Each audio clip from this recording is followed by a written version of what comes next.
43 43 மோசே அந்த வேலைகளை எல்லாம் பார்த்தான். கர்த்தர் கற்பித்தபடியே அதை செய்திருந்தார்கள். மோசே அவர்களை ஆசீர்வதித்தான். பாருங்க, மோசே ஆசீர்வதித்தான். மோசே என்பது ஒரு தேவனால் தெரிந்து கொள்ளப்பட்ட ஒரு தேவ மனுஷன். நம்மை போல இந்த உலகத்தில் தாயின் வயிற்றில் பிறந்து உலக பாடுகள் உபத்திரங்கள்லாம் பட்டு ஆண்டவருக்காய் வாழ்ந்த ஒரு மனிதன் மோசே. ஆண்டவர் அந்த மோசையோடு பேசினார். மோசே ஆண்டவருடைய வார்த்தை கீழ்ப்படிந்து ஆண்டவர் சொன்ன மாதிரி எல்லாத்தையும் செய்ததுனால அவர் தலைமையான இஸ்ரவேல் மக்களுக்கு ஒரு தலைவனாக லீடராக மாற்றினார். அவனோடு பேசி முதலாவது என்ன பண்ணார், ஆண்டவருக்கு ஆராதனை செய்கிற ஸ்தலத்தை எப்படி கட்டணும், யாரை கொண்டு செய்யணும் அப்படின்னு சொல்லி எல்லாவற்றையும் அவருக்கு என்ன பண்ணார், ஆண்டவர் சொன்னார்.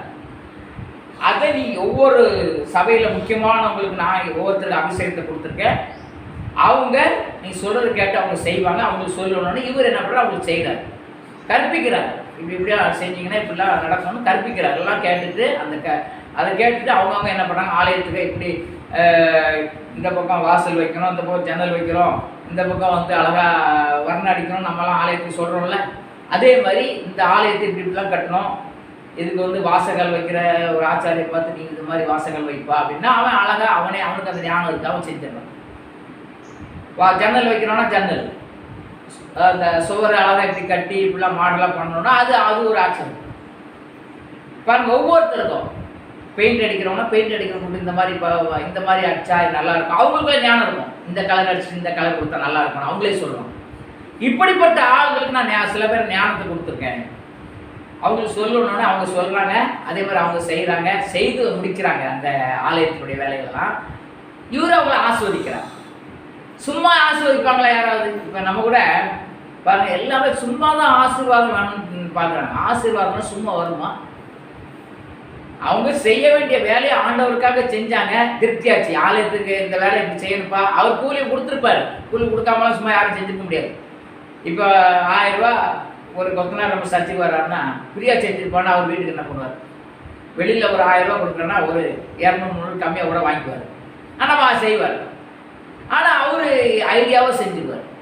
இல்லை நீ ஆண்டவருக்காக சும்மா செய்ப்பா அப்படின்னா சும்மா செஞ்சு அவர் வீட்டுக்கு என்னது சாப்பாட்டுக்கு என்ன பண்ணுவார். அதனால் இப்படி என்ன பண்ணால் அவங்களுக்கு கூலி கொடுத்துருப்பாரு மோசே. ஆனால் அவங்க கரெக்டாக செஞ்சதுன்னா ஆசீர்வதிக்கிறார்.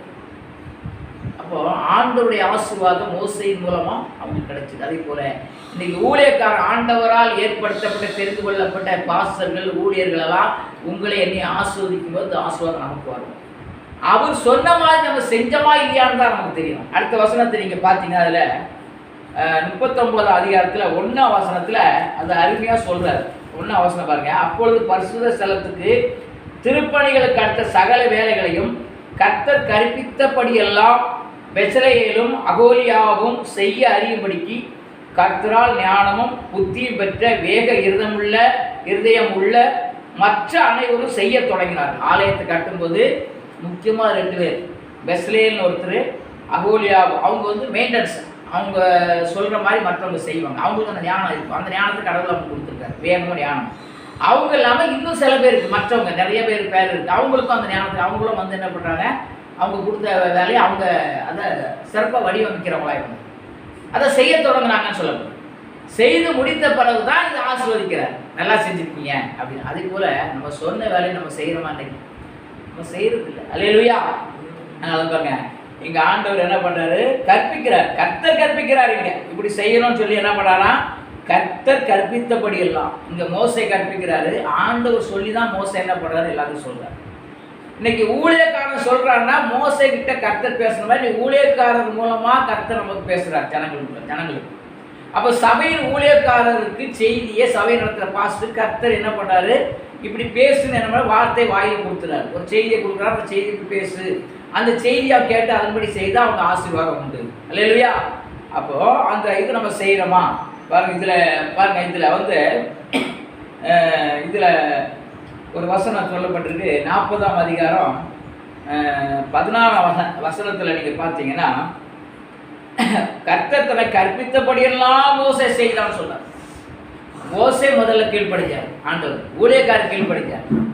ஊழியக்காரர் என்ன சொல்றாரு, ஆண்டவர் கூப்பிட்டு, எப்பா சபையை அவங்களை கொண்டு கட்டினேன், அவங்கள ஆஸ்வதிக்கிறேன். ஊழியக்காரனை உருவாக்குறது நீ. மோசைக்கு வந்து ஆண்டவரோடு பேசின ஒரு ஊழியக்காரன் மோசே, ஒரு சபை நடத்துகிற ஊழியரையே அவன் தான் அவசியம் பண்ணுறான். பாருங்க, இந்த 40ஆம் அதிகாரத்தில் அப்படியே ஒன்று ஒன்றா சொல்லும்போது சொல்றாரு, அந்த சபையினுடைய காரியங்கள்லாம் செஞ்சு முடிச்சுட்டு 12ஆம் வசனத்தில் பின்பு ஆரோனையும் குமாரரையும் ஆசரிப்பு கூடார வாசலில் வர செய்து அவர்களை ஜலத்தினால் ஸ்நானம் பண்ணிவித்து ஜலத்தினால் ஞானஸ்நானம் கொடுத்து அவர் கொடுன்றார். ஆரோனுக்கும் பரிசுத்த வஸ்திரங்களை உடுத்தி எனக்கு ஆசாரிய ஊழியம் பண்ணும்படி அவனை பரிசுத்தப்படுத்து. அப்போ முதல்ல ஞானஸ்நானம் யார் கொடுத்துருக்காருன்னா, ஆரோனுக்கே சபை இஸ்ரவேல் மக்களுக்கே ஆசாரிய ஊழியம் செய்த முதல் ஊழியக்காரன் ஆரோனுக்கே ஞானஸ்நானம் மோசே. அப்போ தேவனால் தெரிந்து கொள்ளப்பட்ட தேவதாசர்கள் இன்றைக்கு ஞானஸ்நானம் கொடுக்குறாங்க. இந்த ஆரோனை ஞானஸ்நானம் கொடுத்து என்ன பண்ணுறாரு, ஆண்டவர் சொல்றார், பரிசுத்தப்படுத்தி அவனை அபிஷேகம் பண்ணி பரிசுத்தப்படுத்துவாயாக. அவன் குமாரனை வர செய்து அவர்களுக்கு அங்கிகளை 2வது அதுக்கேற்ற அங்கிகள் கொடு. இதுக்கு ஆசாரியனுக்கு ஒரு வஸ்திரம் இருக்குது. இன்னைக்கு பாருங்க, குடும்பமானவர் வெள்ளை ட்ரெஸ் போடுறாங்க, ஞாயிற்றுக்கிழமை மாறவன். அது நமக்கு ஒரு நம்ம இன்னைக்கு அப்படி எடுத்துறோம். அன்னைக்கு ஆரோனுக்கு சிறப்பான வஸ்திரம், அது அதில் விதவிதமாக இருக்கும், அதை நம்ம பார்க்கலாம். அதனால அபிஷேகம் பண்ணுவாயாகன்னு சொல்றாரு. அவர்களையும் அவர்கள் தகப்பனை அபிஷேகம் பண்ணபடியே அபிஷேகம் பண்ணுவாயாக. அவர்கள் பெரும் அந்த அபிஷேகம் தலைமுறை தோறும் நித்திய ஆசாரியத்துவத்துக்கு எழுவார். அவங்க தலைமுறை அவங்க என்ன பண்ணாங்க, அந்த குடும்பம் பாஸ்டாக வரும் அப்படின்னு சொல்லி. அப்போ ஆண்டவர் பண்ணுறாரு, மோசையை கொண்டு சொன்னதை மோசை செய்தார். அதனால தான் கர்த்தர் தனக்கு கற்பித்தபடியெல்லாம் மோசை செய்தார். அதனால தான் ஆண்டவர் மோசையோட கடைசி வரையில் என்ன பண்ணார், ஆண்டவர் என்ன பண்ணார், மோசையோடு இருந்து அந்த பெரிய கூட்டத்தை நடத்தபடி ஆண்டவர் என்ன பண்ணார். கடைசியில் மோசையை அடக்கம் பண்ணது கூட ஆண்டவர் தான் சொல்கிறாங்க. ஆனால் மனுஷர்கள் இல்லை, மலையில் போயிட்டு திரும்பி வரவே இல்லை. நீங்கள் அவர் என்ன பண்ணார், யோசுவாவை அபிஷேகம் பண்ணி இஸ்ரவேல் ஜனங்கள் என்ன இவர் தான் நடத்துவார், இவர் கீழ்ப்படிங்க, ஆண்டவர் இவர் தான் உங்களை ஆண்டவர் சொல்லிட்டாரு, இதுக்கு மேலே என்னை ஆண்டவர் அங்கே அனுமதிக்கலை அப்படின்னு சொல்லிட்டு மலையில் போனவர் திரும்பி வரல. அப்புறம் அவங்களுக்காக துக்கம் கொண்டாடி அவங்க மறுபடியும் போனாங்கன்னு சொல்லப்படுது. ஆகவே மோசைக்கு அந்த வாக்கியத்துக்கு கிடைச்சது. அல்லேலூயா. அதுபோல நமக்கு கர்த்தர் நம்மை பாருங்க, இந்த மாதிரி காரியத்தெல்லாம் நம்ம பார்க்கும்போது நமக்கு அந்த பாக்கியம் கிடைக்குமான்றது நல்ல சாவு சத்தான் பார்த்தாள் அப்படின்னு சொல்கிறாங்க. நிறைய பேர் வந்து என்ன பண்ணாங்க, அவங்க அஞ்சலி செலுத்தி பண்ணாங்கப்பா அப்படின்னு சொல்கிறாங்க.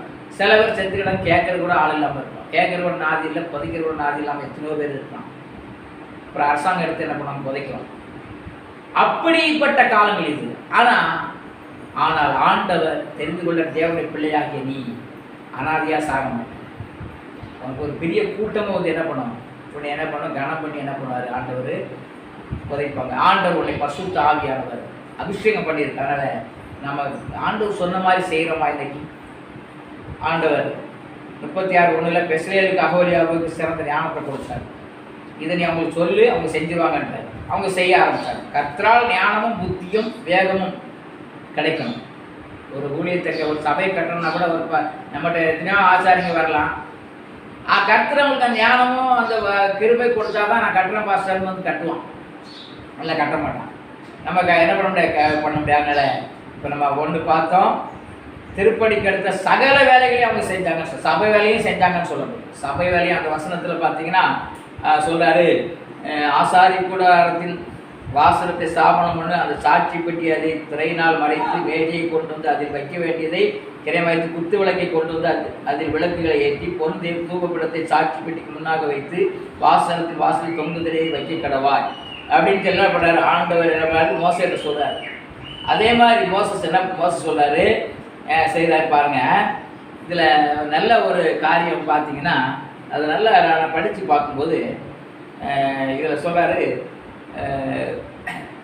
மேஜையை கொண்டு வந்து வைக்க வேண்டிய கிரமமாய் வைத்து குத்து விளக்கை கொண்டு வந்து அது விளக்குகளை ஏற்றுன்றார். அப்போ ஒரு சபையில் அன்னைக்கு அவங்க வந்து கூடார மாதிரி டென்ட் மாதிரி தான் முதல்ல ஆரம்பித்தாங்க. நம்மளால் இன்றைக்கி பில்டிங் கட்டியிருக்கோம், அன்றைக்கெலாம் பில்டிங் இல்லை, டென்ட் மாதிரி போட்டு ஒவ்வொரு அறைகள் மாதிரி இருக்குது. அதில் வந்து என்ன பண்ணாங்க, ஒரு அறையில் குத்து விளக்கு, அதில் வந்து அது கூட என்ன சொல்கிறாரு பாருங்க, அபிஷேக தைலத்தை எடுத்து வாசஸ்தலத்தை அதுக்குள்ள யாவையும் அபிஷேகம் பண்ண, அபிஷேக தைலத்தை எடுத்து அந்த இடத்த என்ன பண்ணுறாரு, அபிஷேகம் பண்ண சொல்றாரு. இடத்த மோசே அபிஷேகம் பண்ணுறாரு. அந்த சர்ச்சையை மோசையை வந்து என்ன பண்ணுறாரு? அபிஷேகம் பண்ணுறாரு. அது அதில் உள்ள சகல பனிமுட்டுகளையும் பரிசுத்தப்படுத்துவாங்க அபிஷேகம் பண்ணி. அப்பொழுது பரிசுத்தமாயிருக்கு. அப்போ ஒரு இடத்த இன்னைக்கு ஒரு வீடை கட்டினாலோ சர்ச்சை கட்டினாலோ நம்ம என்ன பண்ணோம்? பிரதிஷ்டை பண்ணணும். ஆனால் முதல்ல பிரதிஷ்டை பண்ணது, சர்ச்சை பிரதிஷ்டை பண்ணது யாருன்னு கேட்டால் மோசே தான். அந்த இடத்த என்ன பண்ணுறாரு? ஜெபம் பண்ணி அபிஷேக தைலத்தை கொண்டு என்ன பண்ணுறாரு? நம்ம தண்ணி தெளிச்சியோ நம்ம என்ன பண்ணுற மாதிரி அன்றைக்கி என்ன பண்ணுறாரு? அபிஷேக தைலத்தை கொண்டு என்ன பண்ண அந்த இடத்த என்ன பண்ணுறாரு? பரிசுத்தப்படுத்துகிறாரு. எல்லா இடத்தையும் சகல பலிபடுத்தி அது சகல பணிபடியில் அபிஷேகம் பண்ணி அதையும் பரிசுத்தப்படுத்துவாங்க. அதாவது அதுக்குன்னு என்ன பண்ணுவாங்க? பலி செலுத்துவாங்க, ஆடு மாடு. அந்த இடத்தையும் என்ன பண்ணுறாரு? அபிஷேக தைலத்தினால் பரிசுத்தப்படுத்துகிறார். அப்போ தான் அது பரிசுத்தமாகும். அப்புறம் அங்கே தண்ணி தொட்டி வச்சுருப்பாங்க. வர்றவங்க வந்து காலை கழித்து வருவாங்க. தொட்டி அதை பார்த்து அபிஷேகம் பண்ணி பரிசுத்தப்படுத்துறாங்க. தண்ணி தொட்டியை கூட என்ன பண்ணுறாரு? அபிஷேகம் பண்ணுறாரு. எல்லாவற்றையும் அபிஷேகம் பண்ணுறாரு. பின்பு அதுக்கு பிறகு தான் ஆரோனையும் குமாரனையும் அபிஷேகம் பண்ணுறாரு. அல்லேலூயா. அப்போ நாம் வந்து இன்னைக்கு பார்க்கும்போது கீழே நல்லா பார்க்கும்போது பார்த்தீங்கன்னா சொல்கிறாரு, கர்த்தர் மோசேக்கு கற்பித்தபடியே மேஜையை ஆசாரிப்பு கூடாரத்தின் வாசத்தில் வடதுபுறமாக, வடத்து பக்கத்தில், சர்ச்சில் என்ன பண்ண வடது பக்கத்தில் வடபுறத்தில் என்ன பண்ணுறாரு? வைக்க சொல்கிறாரு மேசையை. வச்சுட்டு அதன் மேல் கர்த்தருடைய சமூகத்தில் அப்பத்தை வரிசையாக அந்த மேஜையில் அப்போ, அதாவது ஒரு நாள் ரொட்டியை சுட்டு வைப்பாங்க. வர்றவங்களுக்கு கொடுக்கக்கூடிய ஆகாரம். இன்றைக்கி நீங்கள் சவம் முடிஞ்சவனே சில இடங்களில் சாப்பாடு கொடுப்பாங்க. ரொம்ப நேரம் ஆயிரம் தூரத்தில் போகிறவங்களுக்கு. அதே மாதிரி அங்கே இருக்கிற ஊழியக்காரங்க சாப்பிட்றதுக்காக என்ன பண்ணாங்க? அங்கே ஆகாரத்தை ரெடி பண்ணி வைக்கிறார் அந்த மேஜை மேலே. அது வச்சு சொல்கிறாரு 24ஆம் வசனம், கர்த்தர் மோசே கற்பித்தபடியே குத்து விளக்கு ஆசரிப்பு கூடாரத்தின் மேஜைக்கு எதிராக. இப்போ மேஜை எந்த பக்கம் இருக்குதுன்னா, இப்போ வட பக்கத்தில் இருக்குன்னா இங்கே மேஜை இருக்குது, அதில் அப்பம் ஆகாரம் இருக்குது. இந்த பக்கம் குத்து விளக்கு, இங்கே வெளிச்சம் இங்கே அடிக்கும். அப்போ வலது பக்கத்தில் என்ன பண்ணாங்க? குத்து விளக்க வைக்க சொல்லி. இப்படி ஒவ்வொரு காரியத்தையும் அவர் கிரமமாக செய்யும்போது மோசே செய்தார். அன்றைக்கி ஊழியக்காரங்க அதே போல் செய்யும்போது ஜனங்களும் செய்வாங்க. அதனால தான் மோசே வந்து ஜனங்களுக்கு மாதிரியாக இருந்தார். இன்றைக்கி ஊழியக்காரங்களும் நம்ம என்ன சில காரியங்களை நம்மளை பார்க்குறாங்க. ஒரு சில பொய்கள் சொல்ல ஆரம்பித்தாலே ஜனங்க என்ன பண்ணிடுறாங்க? ஒரு சரியில்லை ஊழியக்காரன் சொல்லுவாங்க. அப்போ நம்ம கரெக்டாக இருக்கணும். எல்லாத்தையும் நம்ம நடத்தை செய்கைகள் எல்லாம் வந்தாலும், என்ன உபத்திரம் வந்தாலும் ஆண்டவருக்காக உண்மையாக வாழும்போது ஆண்டவர் என்ன பண்ண, ஜனங்களை என்ன பண்ண நம்ம பார்க்குறாங்க. நம்ம கையில் கொடுக்குற பணத்துக்கு நம்ம அதை சரியாக பண்ணுறோமா, இல்லை நமக்கே சொத்து சேர்த்து நம்மளே நல்லா இருக்கு நினைக்கும் 4 பேருக்கு உதவி பண்ணுறாங்களா, இதை பார்ப்பாங்க ஜனங்க, ஊழியக்காரங்கள்லாம். ஆனால் உதவி செய்கிற மனம் இருந்தால் மட்டும்தான் ஊழியக்காரங்கள் என்ன பண்ணுவாங்க? இன்னைக்கு நிறைய பேர் கொடுக்கலன்னா எப்படி கொடுப்பாங்க ஜனங்க? ஊழியக்காரங்க என்ன பண்ணாங்க? அதை செய்தால் தான், அதை பார்த்து தான் செய்கிறாங்க இன்னைக்கு. அல்லேலூயா. ஆகவே இங்கே பார்க்கும்போது இந்த 3வது நம்ம பார்த்தோம். 3வது ஒரு காரியத்தை நம்ம பார்க்கலாம். மார்க்கு 11ஆம் அதிகாரம் 6ஆம் வசனத்தில் ஆண்டவர் அங்கே ஒரு வசனத்தை நம்ம சொல்கிறத நம்ம பார்க்கலாம். அங்கேயும் இயேசு கற்பித்தபடியே அவர்களுக்கு உத்தரவு சொன்னார்கள் சொல்லப்பட்டது. எல்லாம் என்னன்னு கேட்டால், ஆண்டவர் ஒரு நாள் என்ன பண்ணுறாரு? சீசர்கள் பேரை கூப்பிட்டு எதிர கிராமத்துக்கு போங்க, அங்கே நடு வீதியில் ஒரு கழுதை குட்டி கட்டி வச்சுருக்கோம், அதை அவுத்துட்டு வாங்க. ஏன் அவுக்குறீங்கன்னு அந்த உடையவன் கேட்டால், ஆண்டவருக்கு வேணும்னு சொல்லுங்க அப்படின்னு கட்டிச்சு அனுப்புறாரு. அதே மாதிரி இவங்க போய் என்ன பண்ணாங்க? அந்த கிராமத்துக்குள்ளே போகிறாங்க. ஒரு இடத்துல அந்த கழுதை குட்டியை கட்டி வச்சுருக்கு. போய் அவுக்குறாங்க. அவுத்தோடனே என்னப்பா இது எங்கள் வீட்டு கழுதை ஏன்ப்பா அவுக்குறாங்க? இது ஆண்டவருக்கு கேட்டாருங்க, ஆண்டவருக்கு வேணும் அப்படின்னா. அப்போ எடுத்துக்கோங்க.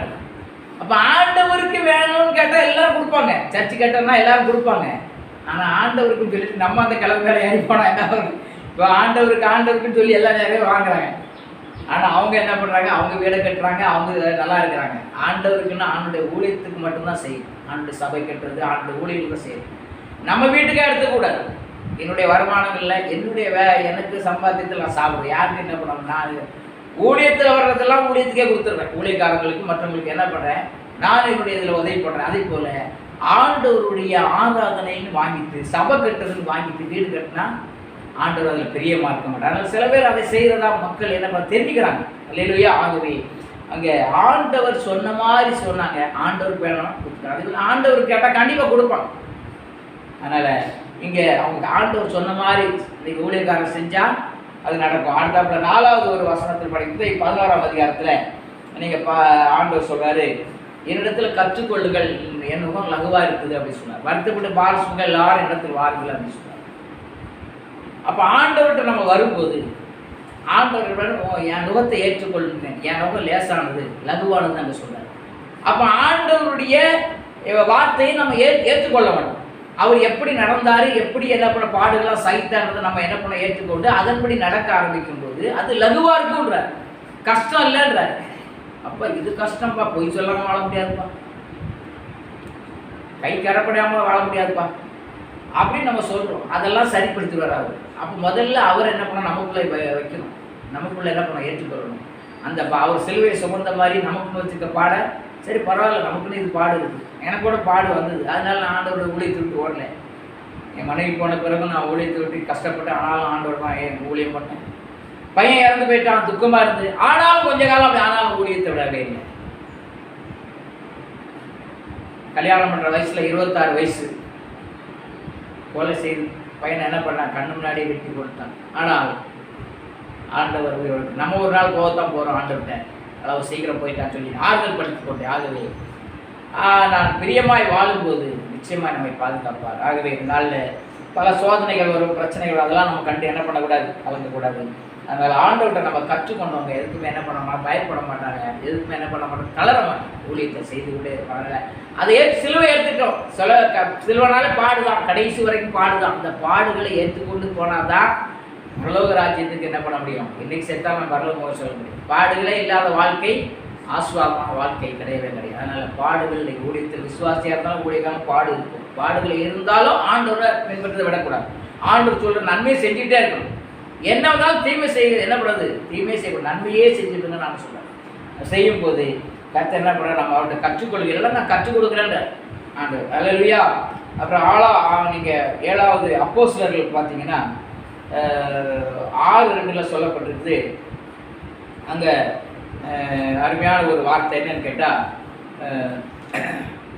அவங்க சீசர்கள்லாம் என்ன பண்ணுறாங்க, அங்கே ஒரு வசனத்தை சொல்லும்போது அருமையான ஒரு வார்த்தை பாருங்க. அப்போஸ்தலர் 6ஆம் அதிகாரத்தில், ஆதலால் அப்பொழுது 12 சீசர் கூட்டத்தை வரவழைத்து, நாங்கள் தேவ வசனத்தை போதியாமல் பந்தி விசாரணை செய்வது தகுதி அல்ல. அதனால் சகோதரரே, பரிசுத்தாவின் ஞானம் நிறைந்த நற்சாட்சி பெற்ற 7 பேரை உங்களில் தெரிந்து கொள்ளுங்கள், அவர்களை இந்த வேலைக்கு ஏற்படுத்தும். நாங்களும் ஜெபம் பண்ணுவதிலும் தேவவசனத்தை போதிக்கிற ஊழியத்திலும் இடைவிடாமல் தடுத்திருக்கோம். நம்மளே எல்லா வேலையும் இழுத்து போட்டுலாம் செய்ய முடியாது, பாஸ்ட்டு எல்லா வேலையும் செய்ய முடியாது. நாங்கள் ஜெபம் பண்ணுறதுலையும் போதிக்கிறதுலையும் இருப்போம். பந்தி விசாரணை பண்ணுறது, கொடுக்கல் வாங்கல் எல்லாம் நீங்கள் என்ன பண்ணுங்க, அதுக்கு ஒரு 7 பேர் நியமிப்போம்னு சொல்லி நியமித்தாங்க. ஒரு சபையில் காணிக்க வருது, வரவு செலவுலாம் என்ன பண்ணிடுறாங்க, அதுக்கு ஒருத்தர் நியமிச்சிடணும். அவர் உண்மையுள்ளவங்க யாரோ அவங்கள பார்த்து என்ன பண்ணணும், நியமிச்சிடணும். அதே மாதிரி அதையும் நானே பார்த்துட்டு சாப்பாடு போகிறது வர்றதுக்குள்ள நானே பார்த்து காசெல்லாம் நானே வச்சுக்கிட்டோம்னா ரொம்ப கஷ்டம். ஜபம் பண்ணுறது, போதிக்கிறது, இதுதான் ஊழியக்காரங்களுடைய வேலை. எல்லா காசையும் நானே வச்சு நானே கஷ்டம்.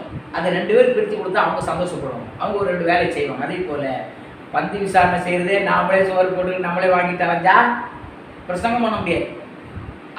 அதில் எப்படியாவது நம்ம கரப்படியோட சூழலை வந்தால அது 2 பேர்ட்ட ஒப்படைச்சா அதில் அவங்க உண்மையாக இருப்பாங்க. நாம் போதிக்கிறது ஜெபம் பண்ணுறதுலேயே ஊழியக்காரங்க இருக்கும்போது ஆண்டவர் சொன்ன வார்த்தையின்படி பாருங்க, அவங்க அதை கரெக்டாக செஞ்சாங்க. அதனால தான் அவங்க கை வச்சு என்ன பண்ணாங்க, ஜெபம் பண்ணும்போது பரிசுத்த ஆவியானவர் அங்கே வந்தான்னு சொல்லப்பட்டிருக்கு. அது பார்த்துங்க, கீழ் வசனம் சொல்லப்பட்டிருக்கு. 6ஆம் வசனம், 6ஆம் அதிகாரம் 6ஆம் வசனத்தில் அப்போஸ்தலர்கள் அவர்களை அப்போஸ்தலர்கள் பாடினார். அவர்கள் ஜெபம் பண்ணி அவர் மேல் கைகளை வைத்தார்கள். தேவவசனம் விருத்தி அடைந்து சீசருடைய தொகை எருசலேமில் பெருகிட்டு அசாரியர்களில் அநேகர் வசனத்துக்கு விசுவாசத்துக்கு கீழ்ப்படுத்தார்னு சொல்லப்படும். அல்லேலூயா. பாருங்க, அப்படி இன்னைக்கு நம்ம ஜெபிக்கிறோம், விடுதலை கிடைக்கும். நிறைய பேர் தோத்துறோம் ஜெபம் பண்ணால் செய்கிற சுகமே நிறைய பேர் கிடைக்கும். விசுவாசம் அப்படியே நான் இருந்துட்டு தான் இருக்கு. காரணம் என்னென்னா, நம்ம ஜெபிக்கிறதுலையும் போதிக்கிறதுலையும் என்ன பண்ண ஊழியக்காரன் இந்த 2லேயே தான் இருக்கணும். மற்ற வேலையிலே இருந்தானா ரொம்ப கஷ்டம், செய்ய முடியாது, ரொம்ப கஷ்டம். அல்லேலூயா. ஊழியர் செய்கிறவங்க ஊழியத்தில் மற்றதெல்லாம் 2 பேர்கிட்ட ஒப்படைச்சு சபையுடைய காரியங்கள் மற்ற செலவுகள்லாம் ஒப்படைக்கும் போது அது நல்லா இருக்கும். அதனால நிறைய காரியங்கள் இருக்குது. இன்னொரு வசனத்தை நம்ம படிக்க, யோவானில் 2ஆம் அதிகாரம் 7ஆம் வசனத்தில் கூட நீங்கள் பார்த்தீங்கன்னா அங்கே ஆண்டவர் சொல்கிறார், திராட்சரசம் ஒரு கல்யாண வீட்டில் திராட்சரசம் குறைப்பட்டுச்சு. அப்போ அவங்க இயேசுடைய தாய் அங்கே உட்காந்துருக்காங்க, இயேசு அங்கே இருக்கிறார். ஏன் திராட்சரசம் குறைஞ்சி போச்சு என்ன ஆலோசனை சொல்லுங்களான்னு இயேசுடைய தாய்கிட்ட கேட்குறாங்க. அவங்களுக்கு தெரியும் இயேசு கடவுள், நம்ம வயிற்றில் பிறந்தாலும் அவர் கடவுள் அப்படின்னு அவங்களுக்கு தெரியும். உடனே அவங்க என்ன பண்ணாங்க, உடனே இயேசுவை கை நீட்டி இந்த மாதிரி குறைஞ்சி போச்சு எதனால் செய்ய முடியுமாப்பான்னு கேட்குறாங்க. அப்போ ஸ்திரீய உனக்கு எனக்கு என்ன அப்படின்னு அந்த அம்மாவை சொன்னோடனே அந்த அம்மா சொல்கிறாங்க, அவர் என்ன சொல்கிறாரு அதுபடி செய்யணும்னு ஒரு மரியாதையாக பேசுகிறேன். இயேசு இருப்பார், அவர் என்ன அவன் சொல்லியிருப்போம் நம்ம பிள்ளைகளை நம்ம. ஆனால் அந்த அம்மாவுக்கு தெரியும் அவர் கடவுளை அவன் சொல்லக்கூடாதுன்னு சொல்லி அந்த நேரத்தில் என்ன பண்ண, அதுக்கு முன்னாடி அவன் சொல்லியிருக்கலாம் முன்னாடி சின்ன வயசில் இருக்கும்போது. அந்த ஸ்டேஜில் அவரை மரியாதை கொடுத்து அவர் என்ன சொல்லுகிறாரோ அதுன்னு பேசி மரியாதை கொடுத்தாங்க அந்த அம்மா. உடனே அந்த அவர் சொன்னார், அங்கே 3 குடம் பிடிக்கிற மாதிரி ஒரு 6 கச்சாடி காலியாக இருந்தான், வேலைக்காரங்க கூப்பிட்டு தண்ணி நிரப்புங்க. உடனே அவன் கீழ்ப்படிஞ்சாங்க. ஆண்டு சொன்ன கீழ்ப்படிஞ்சு நிரப்பியாச்சியான இதை கொண்டு பங்கு விசாரிக்கு மட்டும் கொடுங்க. என்ன ஆண்டவரே தண்ணியை கொண்டு கொடுக்க சொல்லிங்கன்னு அவன் சொல்லவே இல்லை. மொண்டு அந்த திராட்சை ரசம் பரிமாற இடத்துல ஒன்று கொடுக்குறாங்க. அந்த பந்தி விசாரிக்கிறவன் கையில் ஊற்றி பார்க்குறான், ஐயோ ரொம்ப டேஸ்ட்டாக இருக்குங்களாம். இவனுக்கு தெரியும் அவனுக்கு தெரியாது தண்ணி தான் திராட்சை ரசமாக மாற்றி. அதுமாதிரி அற்புதத்தை அங்கே ஆண்டு செய்ய சொன்ன மாதிரி ஆண்டு செஞ்சான், அற்புதத்தை ஆண்டு செய்வார். இன்னொரு வசனத்தை நம்ம கூட நம்ம என்ன பண்ணிடலாம் சொல்லி நம்ம முடிக்கலாம். ஆண்டவருடைய வார்த்தையை வந்து யோவான் 9ஆம் அதிகாரத்தில் நீங்கள் பார்த்தீங்கன்னா ஒரு வசனம் அங்கே சொல்லப்பட்டிருக்குது.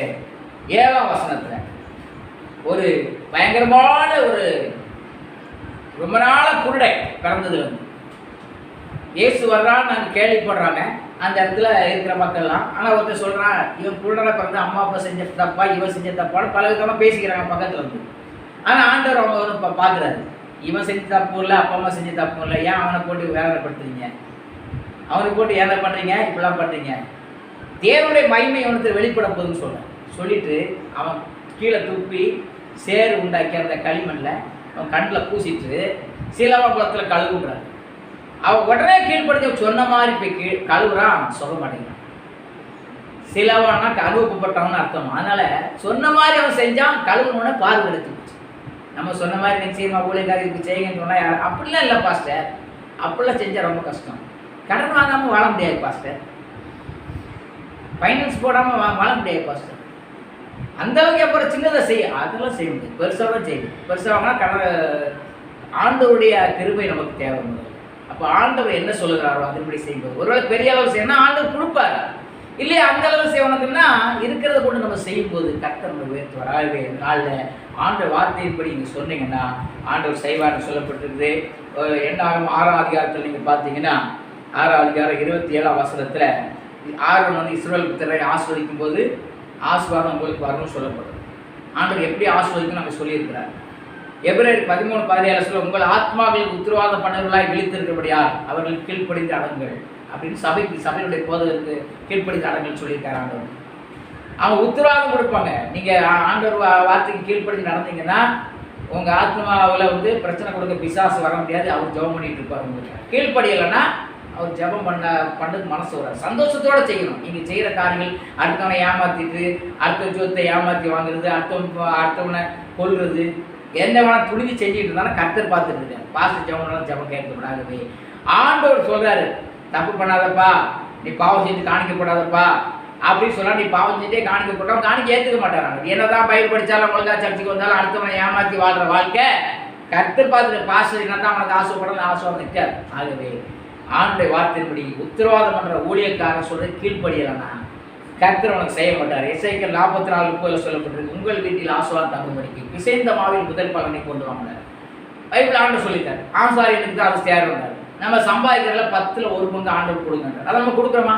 கொடுத்த ஆசீர்வாதம் தங்குன்றார், கொடுக்கல தங்காதுதான். அதனால ஆண்டவர் சொன்ன வாரியத்தின்படி கற்பித்தீங்கன்னா மோசே ஆசீர்வதித்தார் இஸ்ரவேல் ஜனங்களை, கர்த்தர் மோசே ஆசீர்வதித்தார். அதே போல ஆரோன் ஜனங்களை ஆசீர்வதித்தான். ஆகவே இன்றைக்கு நான் ஊழியக்காரனாகிய நாங்கள் ஆஸ்வதிப்பதற்கு ஆண்டவர் சொன்ன வார்த்தையின்படி நீங்கள் செய்யும்போது ஊழியக்காரன் சந்தோஷமாக செய்வோம். ஆண்டவர் சொன்னார்ப்பா இந்த தப்பெல்லாம் நம்ம செய்யக்கூடாது. ஆண்டவரை ஏற்றுக்கு முன்னாடி ஞானசானப்படி தப்பு பண்ண பரவாயில்ல, இனிமே அதை செய்யக்கூடாதுன்னு ஒருத்தர் கரெக்டாக மனசில் அடுத்தவனை ஏமாற்றக்கூடாது, பொய் சொல்லக்கூடாது, கூடுமான வரையில் பரிசுத்தமாக வாழணும் எந்த அளவுக்கு ஒரு மனுஷன் வந்துட்டானோ அவன் கர்த்தர் ஊழியக்காரன் கை வச்சு ஜெபம் பண்ணும்போதே ஆசீர்வாதத்தை பெறும். அவங்க கையை தூக்குறதுல ஆசீர்வாதம் வரும். தொட்டு தான் ஜெபம் இல்லை, இல்லைன்னா என்ன தான் தொட்டு ஜெபம் பண்ணாலும் அங்கங்கே ஓடினாலும் எங்கே ஓடினாலும் எவ்வளோ பெரிய ஊழியக்காரனை போனாலும் நடக்காது. சாபம் வீட்டில் தங்க வாசற்படியில் பாவம் படுத்திருக்குன்னு சொன்னார். அல்லேலூயா. காயினை பார்த்து ஆண்டு சொன்னார், பாவம் வாசப்படியில் படுத்துருக்கோம். அதில் நீ செஞ்ச பாவம்லாம் உங்கள் வீட்டு வாசப்படி, நிறைய கிறிஸ்தவ வீட்டில் வாசப்படியில் ஊழியக்காரர்கிட்ட பாவம் வாசப்படியில் படுத்துருக்கு. அல்லேலூயா. பிரச்சனைகள் ஏன் பாவம் கடைசி நாளில் ஆண்டவர் சொல்லுவார், நீ எனக்காக நீ ஞானஸ்தானம் பண்ண, நிறைய பேர் ஞானஸ்தானம் கொடுத்த, நிறைய பேருக்கு என்ன பண்ண உதவி பண்ண, என் பேரை சொல்லி வாங்கின எல்லாம் பண்ணேன், ஆனால் என் வார்த்தை கீழ்ப்படியில மகனே. பரலோகத்தில் ஆண்டு சொல்லுவார், மரித்து போனோன்னு நமக்கா இதெல்லாம் பண்ணாங்க. அக்கிரம செய்காரே இதை விட்டு அகன்று போங்க சொல்லிடுவாங்க. அல்லேலூயா. ஆகவே பரிசுத்தமாக வளர ஆண்டவர் பார்க்குறாரு. நான் செய்வது தப்பா இல்லையா ஆண்டவர் பார்க்குறாரு. நீங்கள் செய்வது ஆண்டவர் பார்க்குறாரு. அல்லேலூயா.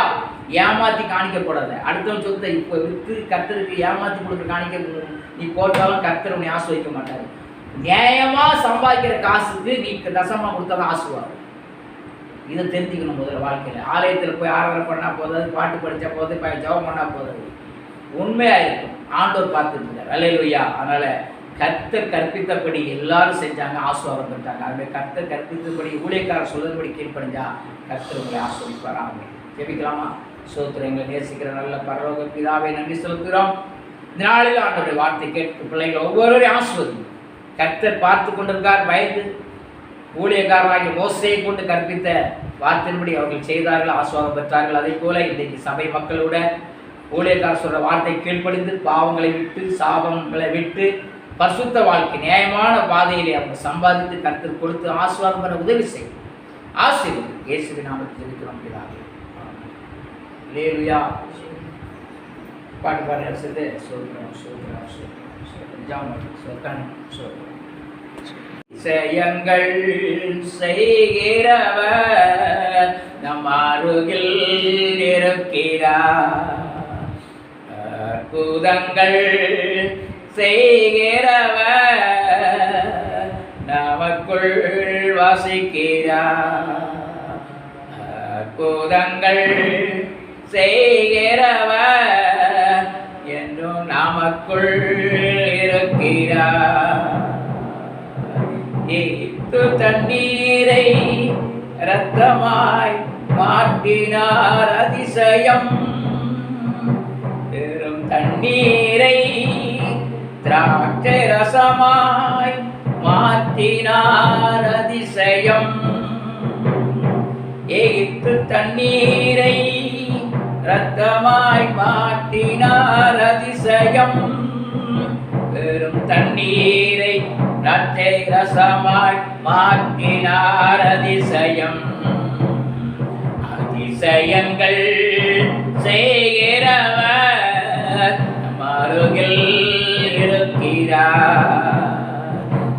அற்புதங்கள் செய்கிறவர் என்றும் நமக்குள் வசிக்கிறார். செங்கடலை இரண்டாக பிரித்திட்டார் அதிசயம். செங்கடலை இரண்டாக பிரித்திட்டார் அதிசயம். புயல் காட்டை தம் ஆணையாலே அடக்கிறார் அதிசயம். புயல் காற்றை தம் ஆணையால்